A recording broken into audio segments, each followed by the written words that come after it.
Paterson, New Jersey, located 14 miles from New York, is known as an industrial city that produced locomotives, airplanes, and textiles. It was once called Silk City. From the families who worked in the mills and factories came some of America's finest jazz musicians. In this program, we will meet many of these musicians and listen to their music. Jazz began in New Orleans and traveled to all parts of America. In Paterson, there was the Lido, the Rivoli, Regent, Sandy's Bar, and the Meadowbrook in nearby Cedar Grove. There were school and community bands and orchestras, and many music stores and studios. There were the Didymos, Salettis, Pete and Bobby Dominic, Teddy and Billy DeMaria, Andy Fitzgerald, Gate Friga, Frank Daly, Joe Mooney, Bucky Pizzarelli, and Lou Costello, who liked to hang out with the musicians. Lots of people were swinging in Paterson. Bucky. Yes. I was just thinking, you and I go back so far, and it all began a few blocks from here for me. That's on right. Houghton Street. I was born and raised here a little over 75 years ago. They still call me Gate. I still call you Gabe. I want you to.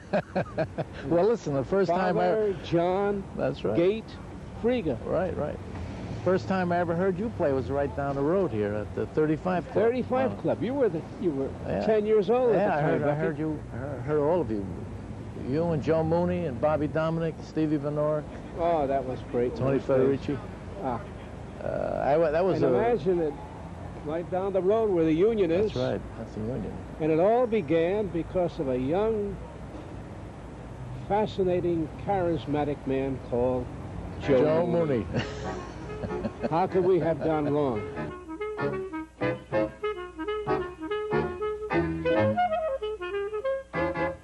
We had some great times here, and I still think of this. In fact, I'd never heard Honeysuckle Rose or Lady Be Good played any better, ever, as I did in this place. And there it is. Old Sandy. Old Sandy's place. My name is Vince Sandy. My dad was Andrew Sandy, and my mother was Florence.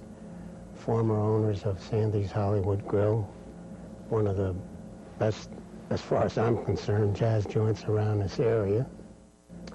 1940, we moved into this place where we had numerous jazz groups.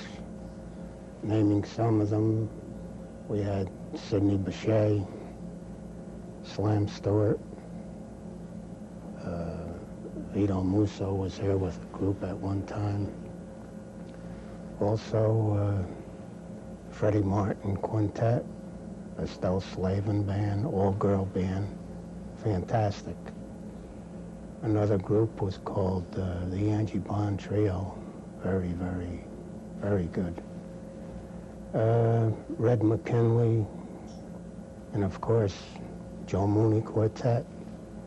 What really made the place famous, you know, as far as music was concerned. Joe Mooney was born in Paterson in 1911. He was an accordionist, pianist, and composer. He formed many jazz groups and was recognized by jazz critics as one of the finest musicians of the swing era.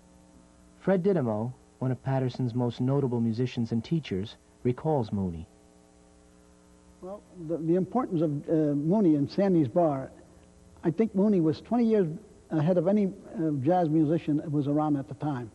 And I had associated with him playing a whole season up in Greenwood Lake before he came to Sandy's. And it was really good. It was a real good time that I had with Joe Mooney. Andy Fitzgerald and Father Gate Friga were members of the original Mooney Quartet. They recall their careers with Mooney. When I ran into Joe Mooney, I met Joe Mooney. I guess it was actually about 1931 or 32, somewhere around there. He used to have jam sessions on Sunday afternoons at a club in Park Avenue here in Paterson. We'd all go up there and listen, and eventually was invited to sit in. I never had such fun in my life. Went into the service when the Great War occurred and spent around 3 years. Came out, went to work with Joe Mooney the night I got out. The night I was discharged, I went to work right in where we're photographing this, in Sandy's bar.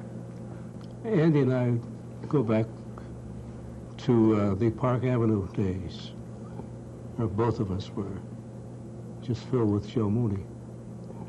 And we knew that if we wanted to keep playing well, he was the one. And it turned that way. Am I right, Fitz? That's about it. Andy Fitzgerald on clarinet, Gate Frege on bass, Jack Hotop on guitar, and Mooney on accordion and piano. They received national acclaim when Downbeat magazine called the Mooney Quartet one of the best jazz ensembles in the nation. They were featured on Paul Whiteman's radio shows and made many records with such hit songs as September Song, Nina Never Knew, and Just a Gigolo. In '63, I guess it was, just by chance, ended up at a place called The Most in New York, working opposite Joe Mooney.